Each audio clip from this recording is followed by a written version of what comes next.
మన ప్రభు అయిన యేసుక్రీస్తు నామంలో మీ అందరికీ ప్రేమపూర్వక శుభాలను తెలియజేస్తూ ఉన్నాం. ఈ ఉదయకాల నూతన సమయమందు దేవుడు బయలుపరుస్తున్న మాటలు, మీలో ఎందరు దేవుని మాటచే నడిపించబడతారో అట్టివారు సామాన్యులు కాదు కానీ దేవుని కుమారులు కుమార్తెలై ఉన్నారు. దేవుని కుమారులు కుమార్తెలుగా ఉంటున్న వారికి దేవుని సన్నిధిలో దాచబడిన మేళ్ళు అవి చాలా ఉన్నతమైనవి. శ్రేష్టమైన స్వాస్థ్యాన్ని, ఉన్నతమైన బహుమానాన్ని, గొప్ప మేళ్లను, శ్రేష్టమైనటువంటి దీవెనలను దేవుడు తన సన్నిధిలో వారి కొరకు దాచి ఉన్నాడు.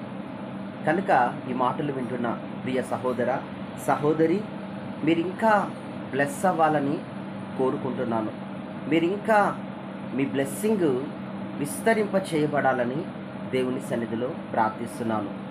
అయితే ఈరోజు కొరకు దేవుడు మనకు తెలియజేయనయున్న వాగ్దానం ఏంటి అంటే, ద్వితీయోపదేశకాండం 15వ అధ్యాయం 10వ వచనంలో మీరు గనుక చదివితే అక్కడ రాయబడింది, నీ దేవుడైన యెహోవా నీ కార్యములన్నిటిలోనూ, నీవు చేయు ప్రయత్నములన్నిటిలోనూ నీకు తోడై ఉండి నిన్ను ఆశీర్వదించునుగాక. ఎంత శ్రేష్టమైన వాగ్దానము కదా.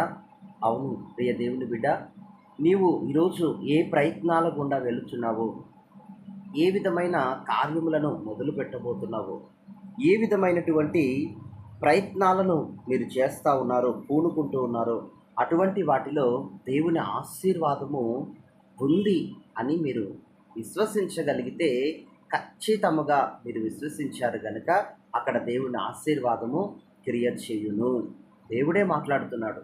మీ సర్వ ప్రయత్నములలో, సమస్త ప్రయత్నములలో మీరు పూనుకుంటుండగా దేవుని ఆశీర్వాదమందు అక్కడ ఉంది అని మీరు నమ్మాలి, విశ్వసించాలి, ప్రార్థన చేయాలి. మనం చేయాల్సింది ఏంటంటే ప్రార్థన చేయాలి.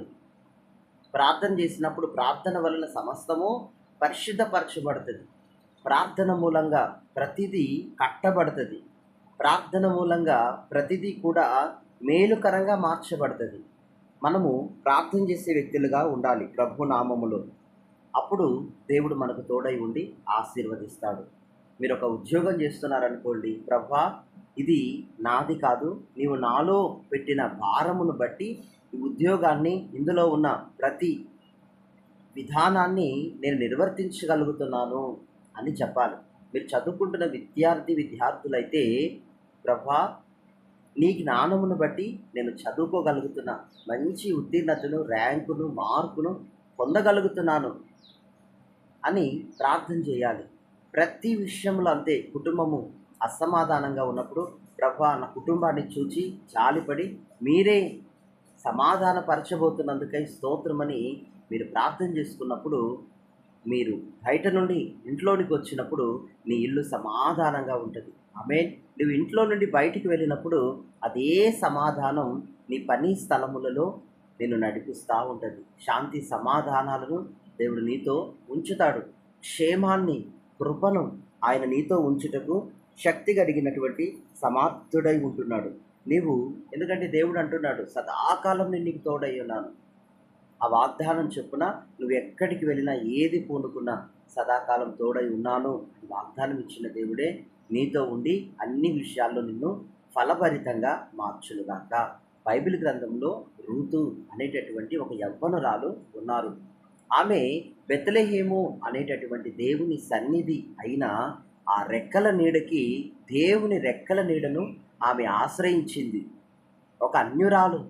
ఆమె అట్లా ఆశ్రయించినప్పుడు ఆమె జీవితం అంతా కూడా మార్చబడుతుంది. మోడు బారిపోయిన ఆమె జీవితము ఎంతో ఫలభరితంగా మార్చబడుతుంది, గొప్పగా మార్చబడుతుంది. పొలంలో పరిగెరటానికి ఆమె వెళ్ళినప్పుడు ఆమె కొన్ని గింజలే, కొంత సమయమే వేరుతుంది, కానీ ఆ పరిగె ఏరిన తర్వాత వాటి కొలత చూసినప్పుడు బస్తాలుగా అవి మార్చబడతాయి. అంతేగాక కొన్ని దినముల తర్వాత ఆ పొలానికి ఆమె యజమానురాలవుతుంది. క్రమక్రమంగా దేవుని ఆశీర్వాదాలు ఆమె మీద ఉంటాయి. కారణం ఏంటంటే ఈమె దేవుని యొక్క రెక్కల నీడను ఆశ్రయించింది. దేవుని నామాన్ని ఈమె ఆశ్రయించింది. నీ దేవుడే నా దేవుడు, నువ్వెక్కడ మృతి పొందుతువో నేను అక్కడ మృతి పొందుతానని దేవుని బిడ్డలతో సహవాసాన్ని కుదుర్చుకుంది. దేవునితో ఉండటాన్ని ఆమె ఆ, ప్రతిష్ఠించుకుంది. వేరొక పొలంలోకి వెళ్ళక, వేరొకరిని చూడక, వేరొకరి వైపు వెళ్ళక, తన కుటుంబం తన ఇంటి వైపు వెళ్ళక, తల్లిదండ్రుల వైపు వెళ్ళక, కేవలం దేవుని రెక్కల నీడని మాత్రమే ఆశ్రయించినందున దేవుడు ఆమె పట్ల చేసిన గొప్ప కార్యాలు ఏంటంటే, అందరి దయలో, మనుషుల దయలో, దేవుని దయలో, అందరి దయలో ఆమె వర్ధిల్లింది. ఫలభరితంగా ఆమె మార్చబడింది. ఈరోజు వ్యాపారం చేస్తున్నా, చదువుతూ ఉన్నా, ఉద్యోగం చేస్తున్నా, ఎక్కడ మీరుండినప్పటికీ మీకు కావాల్సిన ప్రతిఫలం, మీకు రావాల్సిన ప్రాఫిట్, మీకు రావాల్సిన ప్రతిదీ కూడా దేవుని నుండి అది మీకు అనుగ్రహించబడుతుంది.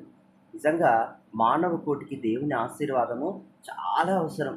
మనం ఎంత కష్టపడినా ప్రతిఫలము, అందులో ప్రాఫిట్, అందులో సంతృప్తి, సరైన జీతం, సరైనటువంటి అమౌంట్, సరైనటువంటి లాభం అది దేవుని నుండి మనకు కలిగినప్పుడే మనం తృప్తిపరచబడతాం. వాక్యంలో రాయబడినట్లు నిజంగా దేవుడు ప్రతి జీవి యొక్క కోరికను తృప్తిపరిచే దేవుడు కదా. ఈరోజు నీ కోరికను తృప్తిపరుస్తాడు, నీ ప్రయత్నాన్ని ఆయన ఆశీర్వదిస్తాడు. ధైర్యం తెచ్చుకోనండి, దేవుని వైపు చూడండి, ప్రార్థన చేసుకోనండి. దేవుడు మీ ప్రార్థనను బట్టి, మన ప్రార్థనను బట్టి మిమ్మల్ని మరింతగా హెచ్చించి, ఆశీర్వదించి, ఫలభరితంగా మీ ప్రయత్నాలను దేవుడు దీవించునుగాక. God bless you. ఆమేన్.